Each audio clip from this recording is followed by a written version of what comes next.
Bonjour, on est vendredi le 8 juin. Et je vais d'abord m'adresser à ceux qui me mettent toujours des petits messages sur ma mine.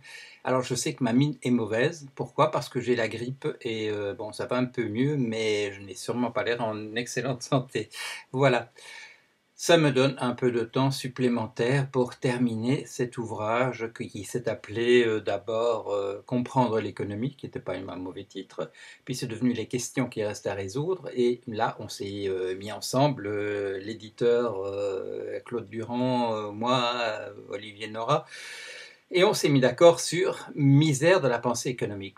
Alors, pourquoi misère de la pensée économique? Eh bien, bon, il y a un fameux livre qui s'appelle Misère de la philosophie, qui avait été écrit par un certain Karl Marx, et c'était un commentaire sur un livre qui s'est été écrit par Proudhon et qui s'appelait Philosophie de la misère. Voilà. Et j'ai relu l'autre jour, et je vous conseille de le faire aussi, une lettre extrêmement caustique de Marx expliquant son projet. C'est très drôle, il est beaucoup plus drôle que dans Le Capital, et ça mérite d'être lu. Voilà. Alors donc je continue, je suis en train de terminer un certain nombre de choses sur la valeur. La valeur, ça rejoint un métier que j'ai pratiqué longtemps, sur la validité de certains modèles financiers. Voilà. Alors, un jour, on est venu me trouver, c'était pour faire un film dont le fil conducteur serait la chute de Lehman Brothers. C'est un film fait par, je crois que si bon souvenir, c'était par une chaîne de télévision. Vous avez peut-être d'ailleurs vu le film, et on démarrait la séquence avec un ensemble de personnes qu'on interrogeait, et on leur disait qu'est-ce que vous faisiez, voilà, qu'est-ce que vous faisiez le jour de l'assassinat de Kennedy, ou qu'est-ce que vous faisiez le jour de la mort de Victor Hugo. Ça, c'est une petite plaisanterie. Euh, on demandait qu'est-ce que vous faisiez le jour de l'écroulement de la compagnie Lehman Brothers. Et la question qu'on me posait, en tout cas qu'on m'a posée à moi, c'est est-ce que vous avez été surpris de la chute de Lehman Brothers? Et j'ai dit devant la caméra, ben, je dis pas vraiment, puisque depuis, je tiens un blog, et depuis la chute de Bear Stearns à la mi-mars de 2008, je posais la question pratiquement tous les jours, quand est-ce que Lehman Brothers va tomber? Et c'est la raison pour laquelle vous ne m'avez pas vu dans ce film, parce qu'on m'a regardé avec des yeux ronds en disant ça va pas, ça passera pas à la caméra, ces trucs-là, etc. C'était pas ce qu'on voulait. Alors vous verrez des gens très célèbres dire oh, je sais pas, j'ai été complètement décontenancé, je sais pas du tout ce qui se passait. Et vous verrez en particulier un ministre des Finances français dire ça dans ce film. J'ai pas la référence, mais vous l'avez déjà vu, ou bien vous en trouverez la référence facilement. Et quand on fera un film sur la chute de la zone euro, ou sur la chute de l'Espagne en particulier, et qu'on viendra me voir, et que je dirai, ben, dans une émission de télévision, c'était en janvier ou en février 2010, j'ai dit que ça allait se produire, ça va pas faire ça va pas faire meilleure impression pour la caméra, et je vous assure que je ne me retrouverai pas dans ce film-là non plus. Parce que effectivement, bon, ce qui est en train de se passer avec l'Espagne, c'est vrai que bon, c'était écrit en janvier et en février 2010, et que bon, j'en ai pas parlé peut-être tous les jours, mais les jours où j'en parlais pas, ben, François Leclerc en parlait ici, donc à deux, et puis certains autres commentateurs ont parlé de ce genre de choses aussi. Commentateurs et auteurs de billets invités ont parlé de cela, ce qui fait que on continue depuis 2 ans et quelques mois, nous parlons de cela. Et voilà, on est devant le fait accompli. On attend que ça tombe. Il y a un article que je regardais tout à l'heure, c'est un article dans Le Monde en disant ben, ils sont là, les bras croisés, en attendant que ça se passe. Alors, est-ce que ça veut dire, comme on nous dit quelque part, que c'est parce qu'ils sont en fait en train de travailler un nouvel ordre mondial, etc., qui vont nous imposer? Comme je dis toujours, ces réflexions sur des complots, des conspirations, c'est leur accorder beaucoup plus que ce qu'ils peuvent faire. Ce que moi j'ai pu voir j'en ai déjà parlé, quand j'étais proche de certaines de ces personnes qui sont au sommet, quand ils ont vu comment cette crise partait, celle de 2007-2008, ils ont commencé à construire des radeaux. Et moi, à mon avis, c'est à ça qu'ils sont encore occupés, pour autant qu'ils fassent quelque chose. Encore que quand on les voit sur les photos, parfois ils regardent effectivement des matchs de foot au lieu de travailler. Ils ne savent pas ce qu'on peut faire, c'est trop compliqué, le processus d'écroulement est trop avancé. Alors si on me demandait, mais qu'est-ce qu'il faudrait faire? Ben oui, voilà, puisque vous dites ces choses-là, qu'est-ce qu'il faudrait faire? Alors, c'est très différent maintenant, on est en 2012. Si on m'avait demandé ça en 2008, et je l'ai fait à l'époque, j'ai dit il faudrait faire ceci, il faudrait faire cela, etc. Bon. Quand on me demande maintenant, je pourrais dire il aurait fallu faire ceci hier, et je l'ai dit hier. Et il aurait fallu faire ceci avant-hier, et je l'ai dit avant-hier. Il aurait fallu faire ça le jour d'avant, et je l'ai dit le jour d'avant.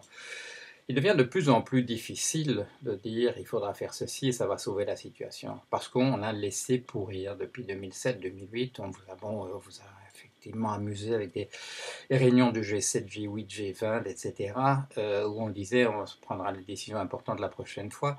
Il ne s'est absolument rien passé, c'est la paralysie. Alors, pourquoi est-ce qu'il y a paralysie? Eh bien, c'est comme la paralysie du lapin dans les phares de la voiture, c'est comme le crapaud devant le cobra, c'est parce qu'il n'y a pas beaucoup de solutions. Et la paralysie, c'est parce qu'on ne sait pas s'il faut fuir ou il faut attaquer.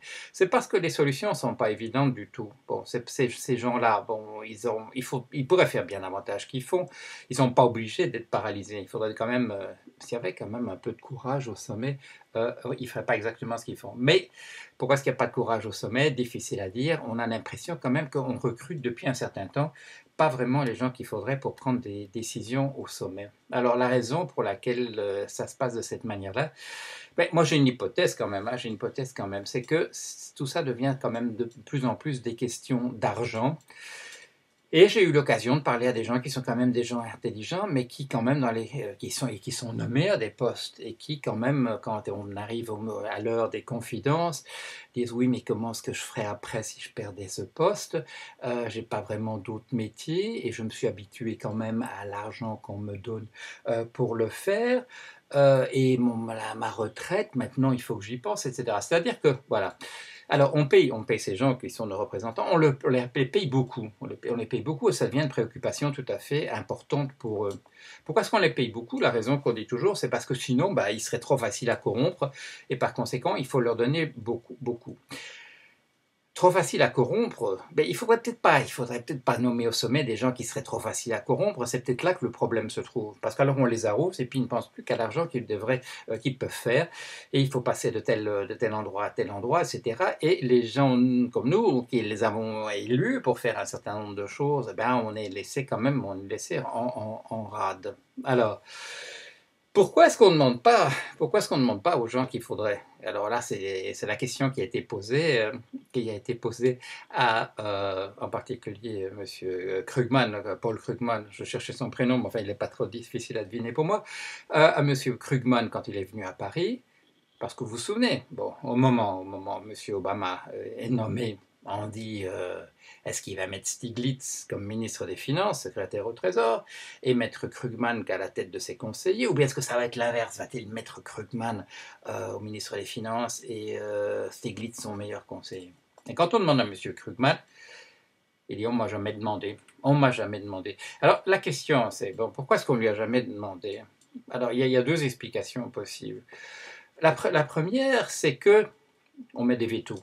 On met des vétos à des gens comme ça. Quand ça vient un petit peu à la surface, Madame Elizabeth Warren, c'était la meilleure personne qu'on pouvait mettre justement dans un bureau de défense des consommateurs aux États-Unis. Mais comme on ne veut pas un véritable bureau de défense des consommateurs, alors on ne met pas Madame Warren. On soulève des histoires que pour sa candidature à l'université en 1895, elle avait dit ceci, cela, etc. On met dans les milieux où ça compte, on met un veto. Et pourquoi est-ce qu'on met un veto à sa nomination?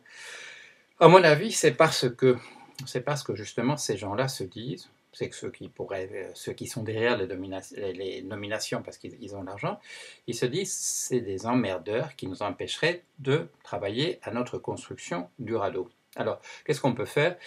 Il faut qu'on renvoie ces gens, qu'on laisse ces gens dans les universités, qu'on les laisse dans les marges où ils se trouvent et qu'ils ne viennent pas se mêler de nos affaires. Ils n'ont qu'à s'occuper des travailleurs, parce que comme il n'y a plus de travail, les travailleurs sont en train de se taper sur la figure les uns les autres, parce qu'il faut se battre pour les derniers emplois qui existent.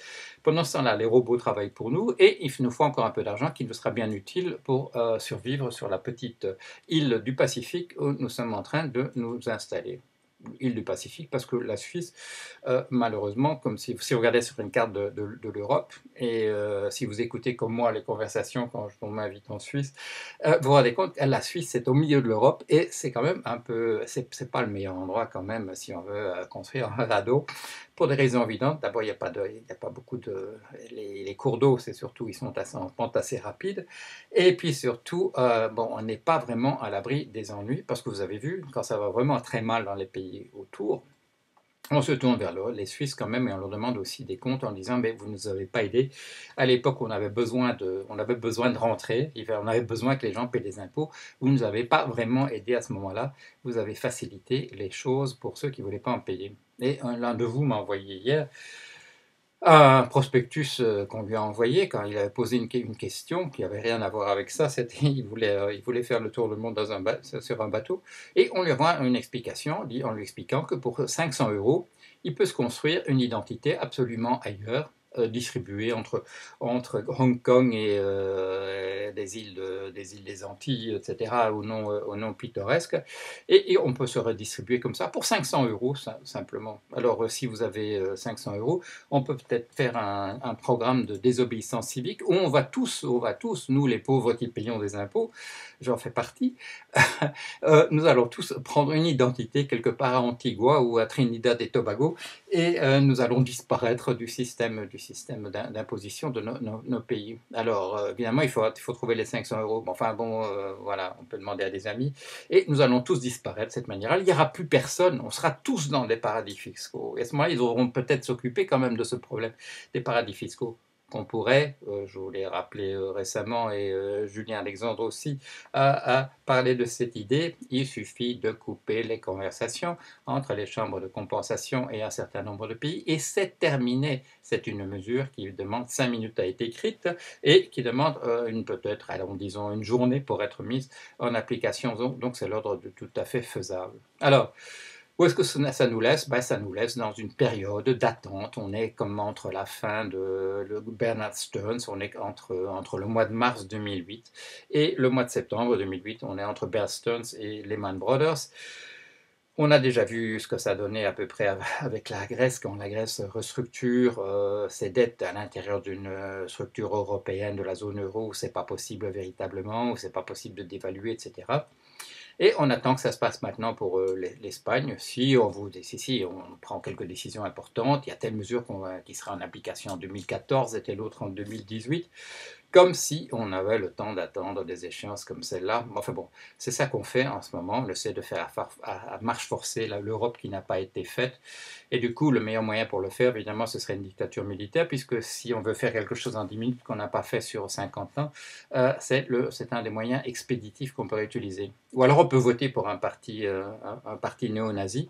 Vous avez peut-être vu cette vidéo hier où il y a un néo-nazi qui est invité à un débat en Grèce et finit par jeter de l'eau à la tête d'une des représentantes d'un autre parti qui se trouve devant lui. Et il commence à frapper une représentante d'un troisième parti. Alors, c'est l'indignation, bien entendu. Mais enfin, les gens qui ont voté pour un néo-nazi, est-ce qu'ils sont vraiment dégoûtés de voir que c'est un malpoli qui n'est pas bien élevé? Ou bien est-ce qu'ils s'attendaient un petit peu à ça? Ou alors, est-ce qu'il n'y en a pas d'autres qui vont se dire, c'est finalement ça qu'il faut faire? Les autres, ce sont des politiciens de type classique. Bon, un type qui va gueuler, un type qui va aller frapper là-dedans. Bon, la police le recherche, mais enfin bon, c'est comme ça que les partis nazis, néo-nazis et autres commencent de toute manière. Les gens se disent, finalement, c'est pas grave, ou bien c'était quand même la chose à faire, puisqu'en face de lui, il y a des gens qui font rien de toute manière, ou qui se préoccupent, comme je dis tout à l'heure, qui sont peut-être à rêver tout haut, alors au problème lié à leur retraite qui risque, s'ils étaient rendus à la vie civile, qui risque d'être moins importante que celle qu'ils ont maintenant. Et c'est peut-être pas comme ça qu'on résout les problèmes. Alors au sommet, il y a ce très grand vide qui fait que nous sommes obligés d'attendre, de voir ce qui se passe. Et qu'on peut écrire des livres pendant ce temps-là, ou on peut faire des blogs, qu'on peut vous tenir au courant, comme le fait François de Leclerc, d'heure en heure, de ce qui est en train de se passer, de cette longue déperdition, de cette longue perdition, pardon, de cette grande déglingue qui est en train d'avoir lieu. Alors, Mes amis, il faut travailler à la suite parce que là, ben, d'abord, nous, on n'a pas accès aux décisions de ce ils essayent en train de faire. On n'a pas de radeau à construire parce qu'on n'a rien à mettre sur le radeau de toute manière. Alors, il faut travailler à ce qui va venir ensuite parce que bah, il n'y a pas le choix, il y aura autre chose après, mais faisons en sorte que ce soit pas pire que ce qu'on a maintenant. Voilà, préparons-nous, pensons à des choses comme on pourrait les faire. Ça, on ne manque pas d'idées sur ce qu'il faudrait faire. On commence à réfléchir, je dirais carrément, sur ce qui va vraiment pas dans ce genre de système, que ça va pas depuis un certain temps, et il faut penser à ça, on peut le faire. Les idées ne manquent pas, allons-y, c'est ce qu'on fait sur le blog, alors faisons notre boulot pendant que les autres sont en train de travailler à leur radeau pour essayer de sauver le peu qu'ils ont pu amasser comme des écureuils pour emmener leur famille sur une île sous le vent de Fukushima. Nous, on peut travailler à mettre en place ce qui va venir ensuite nécessairement et faire quelque chose de sympathique. Pensons à ce propos-là à M. Ray Bradbury qui nous a quittés l'autre jour. C'est quelqu'un qui est venu avec plein d'idées sur ce qu'on pourrait faire. Pourquoi il a suffi, lui, il a utilisé ce truc, mais enfin il l'a bien utilisé, de nous appeler nous-mêmes des Martiens pour nous obliger à nous regarder tels que nous sommes et à réfléchir à ce que nous sommes. Et de voir, par exemple, quels sont les prétextes que nous utilisons pour décider qu'un autre est un autre? Quelles sont les inventions que nous faisons dans notre tête? Quelle est la peur qui nous oblige à dire que nous ne sommes pas de telle et telle manière et que ça fait des autres des gens extrêmement différents? Le nous, c'est la planète qui le définit. Nous sommes tous, nous sommes tous. Et quand je dis nous, il n'y a pas que les êtres humains, nous sommes tous sur cette planète. Spaceship Earth, ah, ça c'est une belle image aussi de la science-fiction, Spaceship Earth. Et ben voilà, faisons-en un bateau sur lequel il fait bon vivre. On a du temps devant nous pendant que tout ça s'écroule, mais soyons prêts pour créer autre chose. Ce qui est en train de se passer n'est pas beau à voir, ça ne mérite pas que nous accordions trop d'attention à ce spectacle affligeant. Voilà, à la semaine prochaine.